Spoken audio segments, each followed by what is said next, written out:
আপুনি জানেনে আপোনাৰ স্মাৰ্টফোনটোৱে আপোনাৰ সকলো কথাই শুনি থাকে। সেইদিনা মই মোৰ এজন ফ্ৰেণ্ডৰ লগত কেমেৰা এটাৰ বিষয়ে কথা পাতি আছিলোঁ।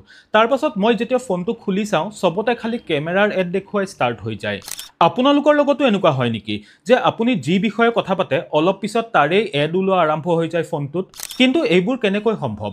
একচুৱেলি এইটো ডিপেণ্ড কৰে ফোনটোৰ কেইটামান ছেটিংছৰ ওপৰত। সো আপুনি প্ৰথমে আপোনাৰ জিমেইল একাউণ্টটো খুলি লওক। তাত ডেটা এণ্ড প্ৰাইভেচিলৈ গৈ ৱেব এণ্ড এপ এক্টিভিটিত ক্লিক কৰক। তাত include voice and audio' activity বুলি এটা অপশ্যন ওলাব, সেইটো আপুনি অফ কৰি থ'ব পাৰে। ৰ'ব বাছ ইমানেই নহয়, আপোনাৰ সকলো ডেটা ট্ৰেক কৰি সেইমতে আপোনাক এড দেখুওৱা হয়। সো অলপ তললৈ গ'লে আপুনি মাই এড চেণ্টাৰ বুলি এটা অপশ্যন পাব। সেইটো যদি অন হৈ আছে তেনেহ'লে তাকো আপুনি অফ কৰিব পাৰে। ইয়াৰ পাছত আৰু আপোনালৈ সকলো ধৰণৰ পাৰ্চনেলাইজড এড অহা বন্ধ হৈ যাব। আৰু শেষত গুগল মেপত যাওক। তাত আপুনি সাৰ্চ বাৰত থকা নিজৰ প্ৰফাইলত ক্লিক কৰি অলপ তললৈ গ'লে ইউৰ ডেটা ইন মেপছ বুলি এটা অপশ্যন পাব। তাত ক্লিক কৰিলে আপুনি পাব লোকেশ্যন হিষ্ট্ৰী। সেইটোও অফ কৰক, কাৰণ আপুনি য'তেই ফুৰিবলৈ যায় তাৰে হোটেল, ৰেষ্টুৰেণ্ট আদিৰ যি অলাগতিয়াল ছাজেশ্যনছ আহি থাকে সেইবোৰ অহা বন্ধ হৈ যাব।